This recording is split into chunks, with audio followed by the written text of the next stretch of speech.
With Gears of War E-Day right around the corner, there's a few things I want to talk about. Now, when I initially saw this trailer, I was super hyped, as everybody was. If you're a fan of Gears of War, you probably saw this and like almost cried. I mean, Marcus and Dom are really them, bro. And we haven't got to see them in 15 years since Gears of War 3 came out. I mean, I know Marcus and all them are in Gears of War 4, but dude, if you've played that game, I'm sorry. And the beta's not out yet, but if you fondle the balls of the coalition good enough, they might give you early access, because, you know, the early access starts for people that pre-order the game on August 6th, I think, but people are already playing it. And not to be a total dick, but you just can't trust anything that these people say. They won't criticize the game at all in any way, because if they did, well, then they wouldn't get early access for the next game. But as far as the viewer is concerned, you're basically being told that everything is perfect about the game. This reminds you of classic Gears, this and that. And frankly, I am just so sick of seeing shit like this. And to an extent, I get it. I know this is marketing, but this really is the difference between 2008 marketing and 2026 marketing.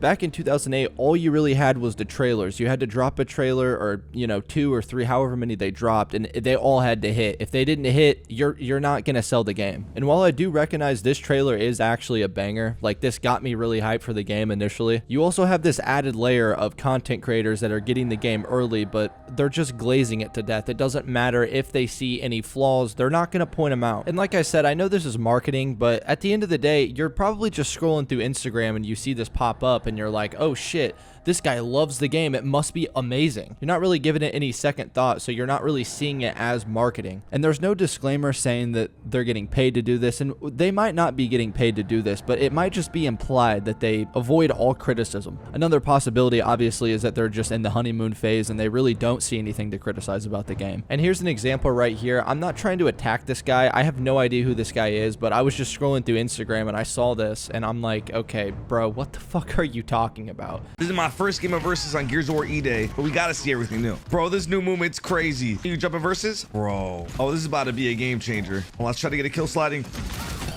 Bro, this is exactly what classic Gears felt like back in the day, bro. Having these new movement options feels so good. Ooh, that's pretty cool too. Kind of reminds me of Gears 3. So he captions it with Gears of War E-Day is perfect. And then he goes on to say that this is exactly what classic Gears felt like and that it reminds him of Gears of War 3. And I don't know about you, but maybe we were playing a different Gears of War 3, because that looked nothing like Gears of War 3. And don't get me wrong, it doesn't look bad or anything, but it looks like if Gears of War and Call of Duty had a baby, this is what would come out. And I'm still hyped for the game. I'm not going to be like all doom and gloom about it and, you know, think this game is going to be dog shit right off the rip before even playing the beta. But I think another thing that's relevant to this conversation is who is actually making this game. The original Trilogy and Judgment Day were made by Epic Games. Then when Microsoft acquired the actual Gears of War IP, they took Black Tusk Studios and rebranded it to the Coalition. And fast forward to today, we have the lead writer as this V Nyarko girl. And so if you do a quick Google search on her name, you'll pretty much find nothing. The only other game she worked on was Far Cry 6, which on DEI Detector has a maxed out woke rating. So I scroll down and I click some of the links and try to figure out, you know, what is this girl all about? And I'm not even kidding, almost every link that you can click on, she's either talking about women or black people. And before you run to the comments to call me a racist or a misogynist, is it crazy to assume that the lead writer of the game that's about to come out would have some,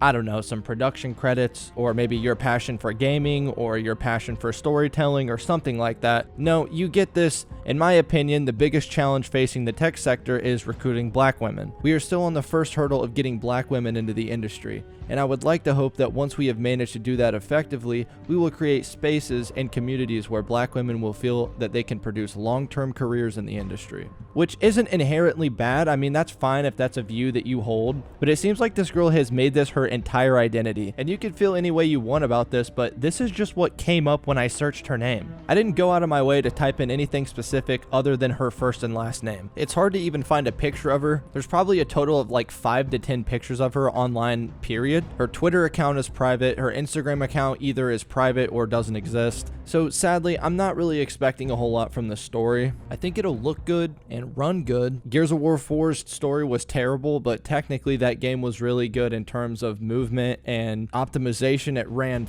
fantastically on my PC, but otherwise it was genuinely one of the most dull and uninspired stories I've ever sat through in my life. And to be totally honest, this is probably the last person that I want writing a game for a predominantly male audience. Not to mention that it is one of my favorite series of all time. I loved Marcus growing up. I loved the Gears of War games. And call me crazy, but I feel like my identity is just going to be attacked throughout the entirety of the story. And if I don't look past it, the Twitter tards are going to tell me that I'm every single ism under the sun. And Xbox posted this clip about 2 months ago. You can't tell for sure, but it looks like this girl is talking to Hoffman.